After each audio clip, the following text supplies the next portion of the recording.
这家公司每年都会组织员工到各地旅游。此次的旅游目的地是一个看似普通的温泉旅馆，然而事情的发展却超乎了他们的想象。他们不仅经历了旅馆的陈旧和冷清，还遇到了一些匪夷所思的事情。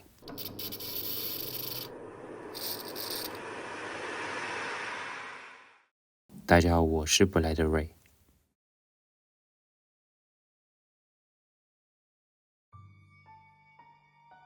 这是许多年前我在公司组织的温泉旅行中发生的一件事。那天，我们乘坐大型游览车抵达目的地，正准备前往旅馆时，社长把干事叫到一旁说：“我说的地方不是这里吧？”黄昏时分，街道上几家旅馆并列着，但没有一间亮起灯火。我们的游览车驶过这些旅馆，最终到达了预定的住宿地点。看到这地方，大家不免有些失望。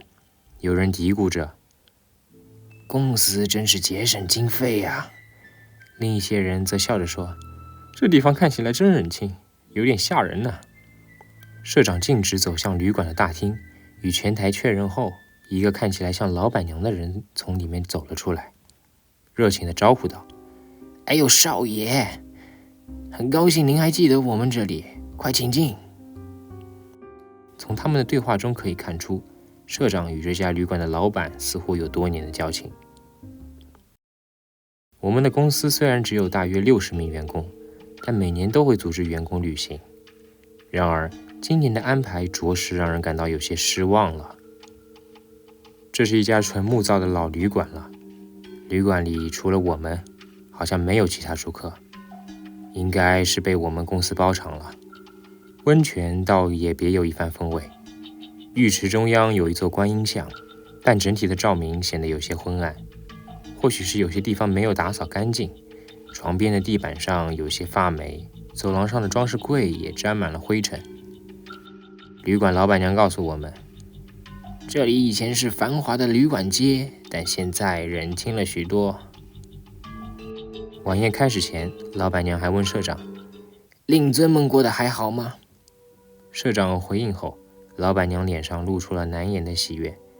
少爷，长辈们一直以来承蒙关照，今天我们精心准备，请大家好好享受这愉快的时光吧。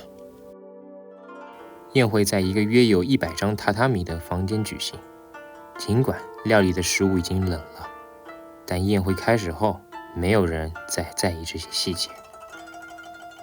女服务员们卖力地工作着，宴会进行得很顺利，完全看不出旅馆是否如外表般的经营困难。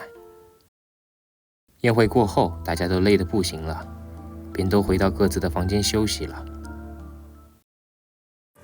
第二天早上，我们被慌忙地叫起床，连洗脸的时间都没有，就被赶上了游览车。正当大家疑惑发生了什么事的时候，社长拿起游览车上的麦克风解释道：“这里是我的前辈们经常光顾的旅馆，这次旅行我想偶尔试试看住这里，但现在他们的旅馆已经搬到别的地方经营了。”接着负责干事的同事补充道：“今天早上我想支付住宿费的时候，找来了一位女服务员。按照她的说法，这家旅馆的老板娘早就已经过世了。”原来这家旅馆的老板娘在旅馆衰败后，为了招待最后的客人，最终在没人知道的情况下，在旅馆的一间房间中自杀了。而这位曾在辉煌时期工作的女服务员说，老板娘总是会在她床边出现，每晚都说着：“客人要来了，请把旅馆重新开张吧。”尽管觉得毛骨悚然，但因为老板娘生前对她很好，所以她决定重开旅馆，以完成老板娘的遗愿。她接着说：“没想到遇到了我们的团体预约，面对突如其来的60人大型宴会的订单，她也感到非常惊讶，还以为是老板娘的亲戚，因此接受了预定。但最不可思议的是，我们的确看见了老板娘，但女服务员们好像完全没有看到她。我们那天在旅馆周围的店里简单的吃完了早餐，取消了当天的全部观光行程，直接搭车踏上归途，还去了神社接受驱邪仪式。Where wished are five eyes, you're twice.